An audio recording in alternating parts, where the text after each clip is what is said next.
நேற்று 16வது 17வது பாத்திரம் நமக்கு காலையிலே என்ன அறிவுறுத்துகிறார் என்றால் தான தர்மங்கள் செய்ய வேண்டும் என்பதை கருத்தாக கொண்டு இப்பாத்திரத்திலே நமக்கு தெரிவிக்கின்றார்.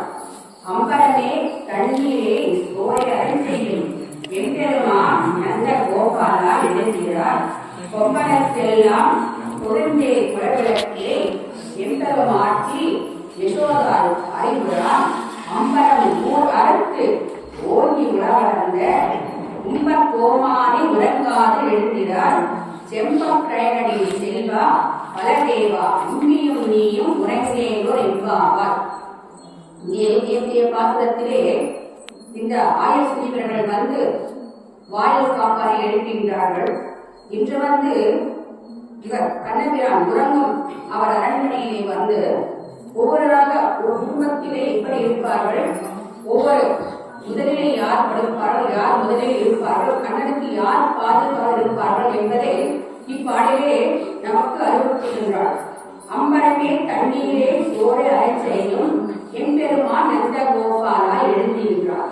முதலிலே யாரை எழுப்புகின்றார் என்றால் நந்தகோபரை எழுப்புகின்றார். அதாவது பகவானை தந்தையாக அழைத்தவர் இந்த நந்தகோபாலன், ஆயுர்வேதத்துக்கு தலைவர். அப்படிப்பட்ட நந்தகோபாலை எழுப்புகின்றார். அந்த நந்தகோபாலன் எப்படிப்பட்டவர் என்றால் அம்பரமே தண்ணீரை சோரை அரண் செய்யும் அரசியல்கள் செய்பவர் இந்த நந்தகோபால். அம்பரமே என்றால் இங்கே ஆடை. இங்கே ஒரு மனிதனுக்கு அடிப்படை தேவை என்னன்னா இருக்க இடம், முழுக்க உடை, உண்ண உணவு. இந்த மூன்றும் ஒரு மனிதனுக்கு தேவையானவை. இங்கே ஆண்டாள் என்ன சொல்கிறார், முதலிலே உடையை பற்றி சொல்றாரு, ஆடையை பற்றி. அம்பரமே என்றால் ஆடை, அதாவது மனிதனுக்கு அந்த ஆடைகள் தேவை. விலங்கு சொல்வது ஆடை தேவையில்லை. ஆடை இல்லாத அரை மனிதன் என்று சொல்வார்கள். அப்படி இந்த ஆடையை முதலிலே குறிப்பிடுகின்றாள். ஏன்னா ஆடையில மனிதன் இருக்க முடியாது. அந்த கற்காலத்திலே எல்லாம் ஆடை கிடையாது. கற்காலத்தில் இந்த நாகரிக உலகிலே தான் ஆடை என்பது வந்தது. அப்படி அவள் இந்த ஆடையை தானம் செய்கிறாங்க. யார்? நந்தகோபால். தண்ணீரே சோரை அடைஞ்சும். அடுத்து என்ன சொல்றாங்கன்னா தண்ணீரே. இப்ப நம்ம ஆடையெல்லாம் இருக்க முடியாது, உணவில்லாம இருக்கலாம். ஆனா தண்ணீரை நம்மளால இருக்கவே முடியாது. உணவில்லாத எத்தனை நாள் ஒரு உபவாசம் இருக்கிற இல்லையா, அது ஒரு 10 நாள் கூட கண்டிப்பா நம்மளால இருக்க உணவு இல்லாது. அதான் இரண்டாவது என்ன கொடுக்கிறார் என்றால் தண்ணீரை, அந்த தண்ணீரை தானம் செய்ய வேண்டும். அப்புறமே சோரை அரைச்சி, அதற்கு பின்பு தான் உணவு. செவிக்கு உணவு இல்லாத போது சற்று வெறுப்பிற்கு ஏற்படும் என்று சொல்கிறார். அதாவது உணவை மூன்றாவதான் குறிப்பிடுகிறார், தெரிவிக்கின்றார். சோரை அரைச்சையும் எம்பெருமான் நந்தகோபாலா, இப்படிப்பட்ட அரசியலை செய்யும் நந்தகோபடி நீ எழுந்து வா என்று அவரை முதலில் எழுத்துக்குள் எழுதுகின்றார். அப்படி அரசியல்னா இந்த ஆயர் குலத்திலே அவர்கள் எல்லாம் ரொம்ப செல்வந்தர்கள், வாங்கப்படும் வரைக்கும் வள்ளல் பெரும்பசு உடையவர்கள். அப்படிப்பட்ட நந்தகோபர் யாருக்கு அருள் செய்யும் நமக்கு ஒரு கேள்வி.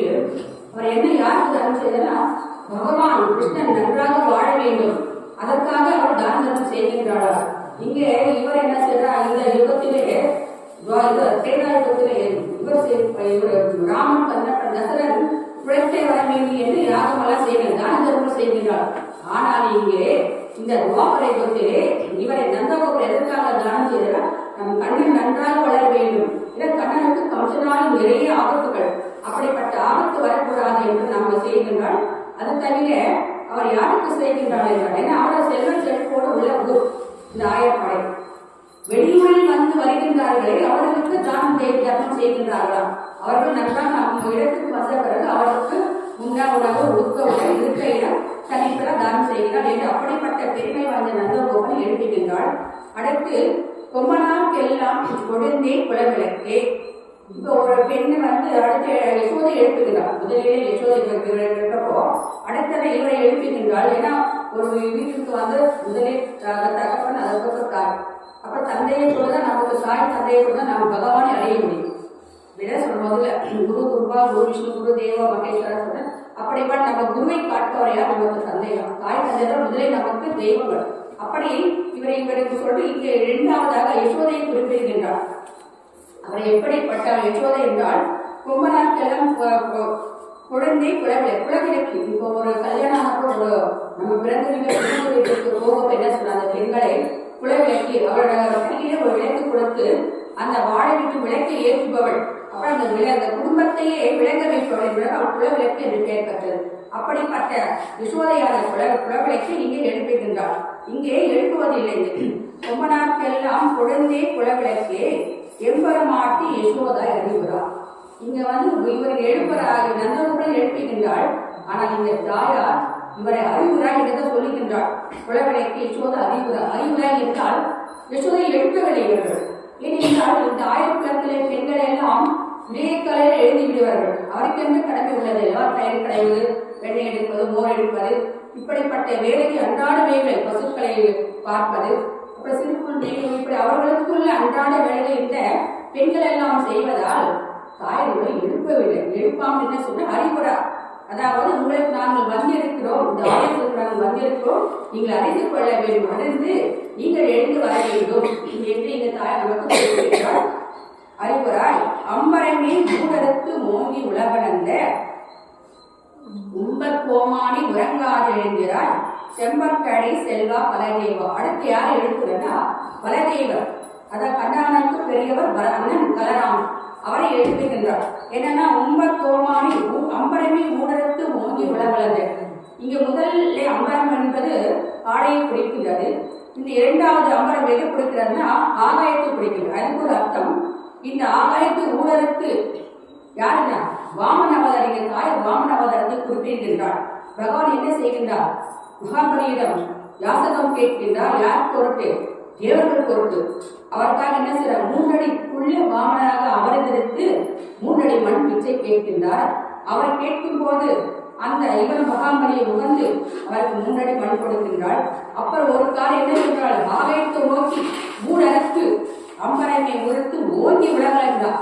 அந்த சிறிய வடிவம் பெரிதாக விஸ்வரூபம் எடுத்து அந்த ஆகாயத்தை அழைக்கிறார். அதற்காக வேண்டிதான் ஓங்கி விளங்கல். அந்த ஏற்க நம்ம 3வது பாசலை சொல்லியிருக்கோம், ஓங்கி விளங்கல் அந்த உத்தமன் கேட்பாடு என்று. இப்படி ஒவ்வொரு பாசலத்தும் பகவானின் கல்யாண குணங்களை, அவர் சிறப்புகளை, நம்ம தேவர்களுக்கு ஆபத்து என்று வரும்போது பகவான் நம்ம எல்லாம் காப்பாற்ற வேண்ட இந்த ஒவ்வொரு கருத்திலும் இப்படையக்கூடிய பாசனத்திலும் அம்பரம் மூடருக்கு ஓங்கி விளந்த உத்தமனை பேரை சொல்லுகின்றால் உம்பர் கோமானி உறங்காது எழுகிறார். அப்படிப்பட்ட பகவானுடைய அண்ணனாக இங்கு அமர்த்த பலராமனே அவர் எப்படிப்பட்டவர்? செம்பொன் கழடி செல்வா பலதேவா. காலையிலே செம்பொன் கழடி அடைந்த பலதேவரே, செல்வா பலதேவா, உம்பியும் நீயும் உறங்கிலோர் எம்பாவார். நீ உறங்க வேண்டாம், எங்களை எழுந்து எங்களுக்கு பகவான் நீங்களை எழுந்த பிறகு நான் பகவானை எழுதுறதுதான். இந்த ஒரு குடும்பத்திலே எப்படிப்படி யாரால் முன்னிலை இருக்க வேண்டும்? தாய், பிறகு தந்தை, முதல்ல தந்தை, அப்புறம் தாய், அதுக்கப்புறம் அண்ணன். அப்படி பகவான் என்ன செய்கிறாங்க? இந்த கம்சனால் நிறைய ஆபத்து என்பதை உணர்ந்து இவர்கள் எல்லாம் முதலிலே படுத்து உறங்கிக் கொண்டு பகவான் கண்ணனை மத்தியிலே படுக்க வைத்து அவரை இப்படி காப்பாற்றுகள் என்ற இந்த பாத்திரத்தை நமக்கு தாய் நமக்கு கிடைக்கின்றார். அப்படிப்பட்ட இந்த பலராமன் யார் என்றால் திரேதா யுகத்திலே அவர் லட்சுமணாக அவதரித்தார், ராமனுக்கு தம்பியாக அவதரித்தார். இந்த துவாபர யுகத்திலே பலராமனாக அவதரித்தார். இந்த சேஷன் பகவானுக்கு தெரிய மாட்டார். பார்க்கிறே பள்ளிப்படுவது யார்? பகவான் பாம்பனை இங்கு பள்ளி கொண்டிருக்காரு. அந்த பாம்பனையுமே பள்ளிப்படுபவர். அவரை எப்பவும் பகவானை புரிய மாட்டார். ஒவ்வொரு யுகத்திலும் அவர் கூடவே வருவார். பின்பு இந்த கலியுகத்திலே அவர் என்ன அவதரித்தார்? ராமானுஜராக அவதரித்தார். அந்த ஆதிசேஷன் தான் கலியுகத்திலே ராமானுஜராக அவதரித்தார். இந்த ராமானுஜர் என்னன்னா நமக்கு வைஷ்ணவத்திலே ஒரு நல்ல நமக்கு அறச்செயலும் சொல்லிக் கொடுத்து அந்த காலத்திலே நமக்கு நல்லவர்களை சொல்லிக் கொடுத்திருக்கிறார். அவர் எப்படிப்பட்ட இந்த காலத்திலே நமக்கு சத்துணவு என்பதை அந்த கால 1000 வருடத்துக்கு முன்னே ராமன் நோக்கி எடுத்து கொடுத்திருக்கிறார். இந்த கோவில்களே என்னன்னா அவர்களுக்கு உணவு ரொம்ப கஷ்டம். அது ராமனை செஞ்சா அவர்களுக்கு உணவு கொடுப்பதற்காக அவர்களுக்கு உணவு ஒரு கட்டளை ஏற்படுத்திருந்தார். அது கோவிலே இருக்கும் அனைவருக்கும் உணவு கொடுக்க வேண்டும் என்பதற்காக பிரசாத் அவ்வளவு கிடைக்கணும். அப்போ அந்த பிரசாத் டெய்லி அவருக்கு நிச்சயம் கையில் சாப்பிட்டு கொடுக்குறப்போ ஒரு ஏழை வைணவர் கொஞ்சம் வயசான மெலிந்த தேகம் அவர் என்ன செய்வார்? இப்போ பிரசாத் நம்ம என்ன பண்ணுது? நீ முந்தி நான் வந்து ஏன்னா அவங்க கிடைக்காத போயிடுவேன்னு அவசரமா அது மீதி வாங்குவாங்க. அப்படி இதுல இவர் என்ன பண்ணுவாரா? இது வந்து கோவில் யாரும் வேலை செய்யணும் அவர்களுக்கு தான் கொடுப்பதா அந்த கட்டளை. ஆனா இவர் என்ன பண்ணுவாரு, கோயில் ஒரு வேலை செய்ய மாட்டாரு. வந்து என்ன பண்ண முன்னாடி போய் நினைப்பாரு, எனக்கு பிரசாதம் வேணும். இது அவருக்கு 14 குழந்தை, அவருக்கு எந்த வேலை செய்ய தெரியாது. இப்படி இவர் போகும்போது அப்பப்போ இப்ப கூச்சல் குழப்பம் வரும். இப்போ நீ முந்தி நான் முந்தி இருப்பார், சத்தம் அடையில. இப்படி அடிக்கடி நடந்தது. இந்த கோவில் காவலர்களுக்கும் இவரை பிடிப்பதில்லை. ஏன்னா இவர் எந்த வேலை செய்யறது, எப்படி இவருக்கு பணம் பிரசாதம் கொடுக்கணும் அவர்களுக்கு ஒரு நோக்கம். இப்படி இருக்க ஒரு நாள் ராமானுஜன் வந்து பார்க்கின்றார். என்ன குழப்பம் என்று கேட்கின்றார். அப்புறம் வந்து அவர் கேட்கிறாரு, அவரை என்ன பிளான்னா, அப்ப சொல்றாரு, எனக்கு வேற வழி தெரியல, எனக்கு எந்த வேலையும் கிடைக்கும், எதுவும் தெரியாது எனக்கு. அதான் நீங்க வந்து நீங்க கொடுக்குற பிரசாதத்தை வாங்கி எங்க குடும்பத்துக்கு நான் எனக்கு கொடுக்கணும், அதுக்காக தான் நான் முன்னாடி போறேன். அப்ப சொல்றேன், எனக்கு வந்து வேலை செஞ்சியா போதும். இல்ல செய்யல, ஏன் செய்யல எனக்கு தெரியல, என்ன வேலை செய்யல, எனக்கு வேதம் தெரியாது, படிக்க தெரியாது, எதுவுமே தெரியாது. சரி, அப்ப உனக்கு எதான் தெரியும் பகவானை பத்தி எதுவும் ஒண்ணு சொல்லுன்னு கேட்கிறாரு. அப்ப அவர் என்ன சொல்றாரு, சரி விஷ்ணு சகஸ்ரம் தெரியுமான்னு கேட்கிறாரு. ஏதோ ஒன்று 2 வார்த்தை தெரியாது. இந்த விஷ்ணுவே பூத பவத்வே அந்த மாதிரி சொல்ற கேட்கிறார். அஷ்டகராய பூத பவ்யான்னு அவருக்கு அந்த 6வது வந்து பூதப்பிரதேனா பகவான் எல்லாருக்கும் உணவளிப்பவர். அந்த பூதப்பிரதேன்ற வரப்போ அதுக்கு மேல அவருக்கு சொல்ல வார்த்தை வரல. 6 நாமாக்களே அவர் தெரிஞ்சு அந்த 6 நாமா தான் அவருக்கு. இது திருப்பி பண்படி சொல்ற திருப்பி அதே தொடங்கி இந்த பூதப்பிரதேன்னு தான் சொல்றாரு.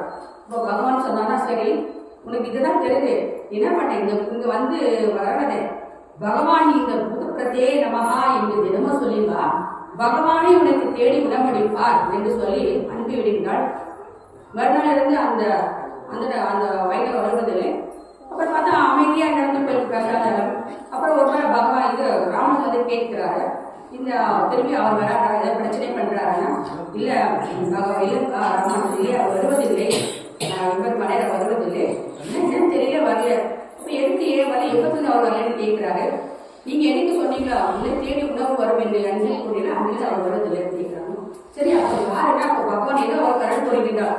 அதுக்கப்புறம் பின் என்ன நடக்கின்றது என்றால், இந்த பெருமாள் ரங்கனுக்கு அமுதி செய்கிறோம் இல்லவா, பிரசாத நைவேத்தியம் செய்யறப்போ ஒரு பகுதி காணாமல் போய்கிட்டு. இப்ப யாருமே எடுக்கல. ஆனா அந்த ஒரு பகுதி பிரசாதம் இருப்பதே இல்லை. யாரும் கோயிலுக்குள்ள அஷ்டங்களை பட்டாச்சும் யாரும் எடுக்க முடியாது. மற்றவங்க அது உள்ள போய் எடுக்கும் கர்ப்பத்துக்கு யாரும் எடுக்க முடியாது. ஆனா ஒரு பகுதி பிரசாதம் மட்டும் இருப்பதே இல்லை. எவ்வளவு தேடி பார்க்கிறாங்களோ அது எப்படி கண்டுபிடிக்க முடியல. இப்ப ஒரு விஷயம் ராமன் சொல்றாங்க, பெருமாளே இந்த மாதிரி எல்லாம் நடக்குது, அந்த பிரசாதம் எங்க போது நமக்கு தெரியுது. அப்ப இவருக்கு கொஞ்சம் யோசிக்கிறாரு. இப்ப இந்த முதலில் அந்த இவரை போய் பாருங்க, யாருன்னா அவங்க கோயிலுக்கு வந்துட்டாரு, அதெல்லாம் கசல் வெளித்ததே அவர் எங்க கண்டுபிடிக்க போய் பார்க்கறாரு. ஒருவர் ராமானுஜே வருகிறார். அந்த கோயில் கரையிலே வடக்கு கரையிலே ஒரு மரத்தடியிலே இவரும் அவர் 16 பிள்ளைகளும் நன்றாக புஷ்டியாக இருக்கிறார். அவர் ஏன்னா வெளித்த தேகம். அப்போ அவரை பார்த்துட்டு வந்து சேவிக்கிறார். அடியே இந்த மாதிரி நீங்க பெருமாளே, நீங்க வந்து எனக்கு அன்னைக்கு சொன்னீங்களா அந்த பூத பிரதேசமாக அந்த நாமத்தை தினம் சொல்லிட்டு இருக்கேன். ஒரு சிறு பையன் அந்த கோயில வந்து நீங்க நிச்சயமா எனக்கு பிரசாதம் கொண்டு போய் கொடுத்து வராங்க. யாரு எனக்கு பேர் சொல்லுறாரு, இல்ல நீங்க கொடுத்தா சொல்றாரு. பேர் என்ன, அழகிய மணவாளன் சொல்ற. அழகிய மலையார் நம்ம பேர் பார்த்தா அழகிய மணவாளன். அவரே வந்து சிறு பையனாக வந்து ராமன் சொன்ன வார்த்தையை கொண்டு பகவான் போர் பாருங்க. ராமன் சொல்லிட்டாரு, உணவை கிடைக்க இருந்த இடத்திலேயே ராமன் கட்டளை வீரப்படாது என்று பகவானை சிறுபையாக சென்று அவருக்கு உணவு கொடுத்தோட எப்படி பற்றிய பகவான் ராமானுஜர் எப்படி நடத்திருக்கார் பாருங்க. பகவான் எப்படிப்பட்ட கருணை உள்ள கொண்டவர். அப்ப சொல்றாரா, அப்ப நான் சொன்ன ஏழமே அனுப்பலையே என்றாரு. இல்ல இல்ல நீங்க தான் அனுப்பதான் எனக்கு சொன்னாரு. அவர் பேர் என்ன சொல்லுவாரு சொன்ன அழகே மனவாளன். பகவானை நினைத்தாரா, எல்லோருக்கும் உணவு கொடுத்த பகவானை நான் சொல்லும் ஒரு வார்த்தைக்காக அந்த அனதத்தை காப்பாற்றினார். பகவான் ரொம்ப எப்பெருமா ரொம்ப இது பண்ணிவிட்டார். அப்படி இவ்வளவு பெரிய நான் சொல்லி கேட்கிறேன். அப்போ அந்த பகவான் நாமம் எவ்வளவு உயர்ந்தது அப்படி என்று இந்த விஷ்ணு சகஸ்ரநாமத்திலே இந்த 6வது திருநாமம் பூதப்பிரதே நமகா. நாம் தினமும் இந்த பூதப்பிரதே நமமா என்றால் நமக்கும் பகவான் உண்ண உணவு கஷ்டமில்லா நித்தமும் கிடைக்கும். அப்படி இந்த 1000 நாமங்களே ஒவ்வொரு கதை நமக்கு கொடுத்திருக்கிறார் பகவானுடைய நாமங்கள். அப்படிப்பட்ட அழகான கருத்துடைய நாமம். இப்படிப்பட்ட நாமத்தை நீங்கள் என்று கேட்டதனால அறம் செய்ய வேண்டும். இந்த பதிகத்தில் என்ன சொல்றா தாயார், இந்த இதிலே இந்த அம்பரமே என்று என்றால் தத்துவம் என்னக்கா, அம்பரம் என்றால் ஆத்மா, தண்ணீர் என்றால் பக்குவம், அப்புறமா சோறு என்றால் பகவத் கைவியம். இந்த ஆத்மா பக்குவம் அடைந்து இந்த பகவத் கைகளை நாம் தொடர்ந்து செய்து வந்தால் நாம் பகவானை அடையலாம் என்ற உயர்ந்த தத்துவத்தை ஆண்டாள் நமக்கு ஒவ்வொரு பாத்திரத்திலும் அருளுகின்றால். இப்படிப்பட்ட அரிய கருத்துக்களை கேட்ட நீங்களும் நோயற்ற வாழும் குறையற்ற செல்வம் வாழ எல்லாம் வளர்ச்சி நம்பெருமானை பிரார்த்திக்கின்றேன். ஸ்ரீ ஆண்டாள் திருவடிகளே சரணம்.